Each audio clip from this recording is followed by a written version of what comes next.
My son's face was crushed, and my ex-wife's new husband did it. The hospital wrote one word on the report: hammer. But the scariest part?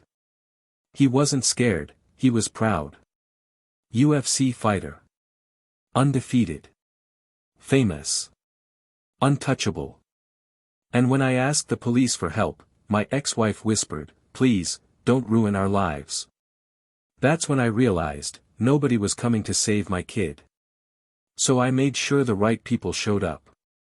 I'm Marcus Hale, 44. Former Marine Corps instructor. Not a tough guy online, a man who learned discipline the hard way. I was on a job site when the text hit me: Evan is in the ER. Come now. No explanation. No details. Just those words that made my stomach drop. At the hospital, my ex-wife, Renee, was standing in the hallway like she'd been emptied out. Makeup smudged. Hands shaking. Eyes avoiding mine. "Where is he?" I asked. She swallowed. "He's stable." The doctor came out and said the sentence that changed my life: "Your son suffered severe facial trauma. Multiple fractures. He'll need reconstructive surgery." Then she lowered her voice. "Law enforcement should be notified." Renee stepped between us like a shield. "We can't," she whispered. "Please." That's when I understood something terrifying: she wasn't protecting Evan. She was protecting him. Her new husband. His name was Troy Maddox, UFC fighter, 18-0 record, big sponsor energy, the kind of guy who signs autographs in grocery stores. I had met him once. He shook my hand too hard on purpose and smiled like he'd won something. Now I found out he'd disciplined my son. I turned to Renee. "What happened?" Her voice cracked. "Evan was disrespectful." That word again. "Disrespectful," I repeated, slow. "So, he used a hammer?" Renee flinched. "It got out of hand," she said, like she was describing spilled milk. I walked into Evan's room. Machines. Bandages. Silence. My son looked smaller than I remembered.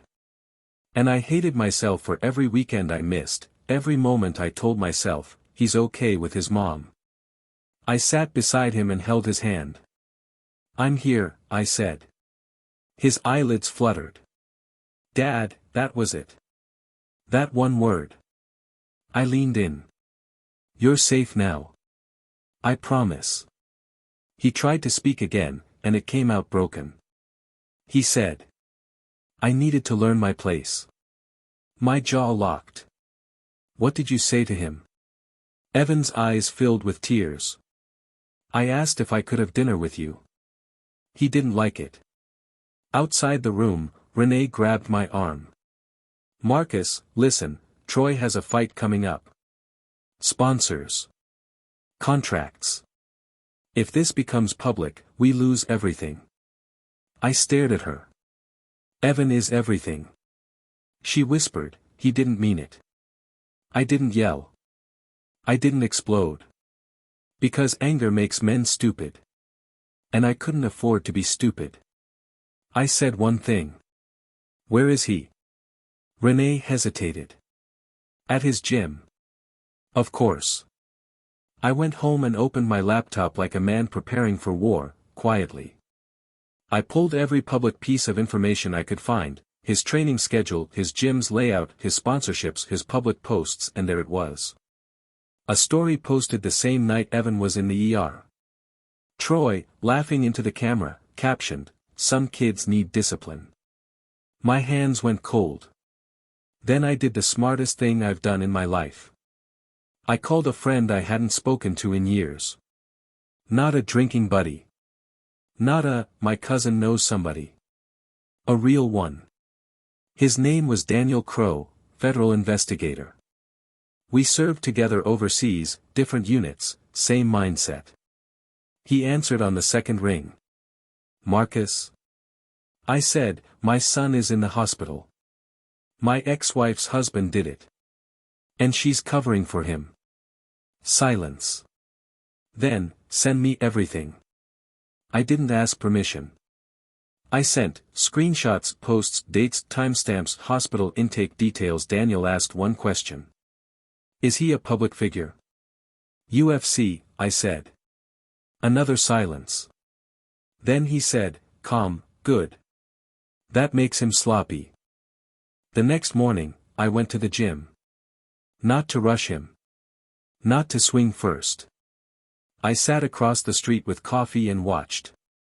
Troy walked out smiling, fresh hoodie, headphones, looking like the world owed him something. He slapped hands with a couple guys, laughing, loud. And he said a sentence that made my vision narrow, kid had it coming. I didn't move. Because I wasn't there to be reckless. I was there to be certain. My phone buzzed. A message from Daniel. Stay put. Don't engage. Let him talk. So I recorded. Not like a TikTok. Like evidence. Troy kept talking. Bragging. Performing. Then he got into his car, drove off. I waited. Because real consequences don't arrive with shouting. They arrive with paperwork. 2 days later, Troy and Renee were at the hospital. Troy came in wearing sunglasses indoors, like he was a celebrity in a movie. He didn't look at Evan. He looked at me. You're the ex, he said. You should be grateful I'm raising him. I stood up slowly. You're not raising anyone, I said. He smirked. You don't want problems with me. That's when Daniel walked into the hallway. Not in uniform. Not dramatic. Just a man in a suit with 2 other men behind him, quiet eyes, serious posture. He held up an ID. Mr. Maddox, he said. We need to speak with you. Troy laughed like it was a prank. Bro, do you know who I am? Daniel didn't blink. Yes. That's why we're here. Then he turned to Renee. Ma'am, step aside. Renee's face went pale. What is this? Daniel's voice stayed calm. This is a federal inquiry connected to assault of a minor, and evidence tampering. Troy's smirk flickered. Tampering? Daniel held up his phone. A social media post. Time-stamped. Recorded statements. Medical evidence. And a witness statement. Troy took 1 step back. I didn't, Daniel cut him off. You're going to stop talking now. The hallway went silent. And then came the words Troy never expected to hear, you're being detained. Renee gasped. Marcus, what did you do? I looked at her, and my voice was quiet, what you refused to do. Troy lost sponsors within 24 hours. The gym removed his banner. The league paused his contract while the investigation developed. And you know what was the wildest part? He kept telling everyone it was a setup. That Evan fell. That I was jealous. That I was a bitter ex. But the evidence didn't care about his ego. Evidence is cold. Evidence is patient. Evidence doesn't get tired.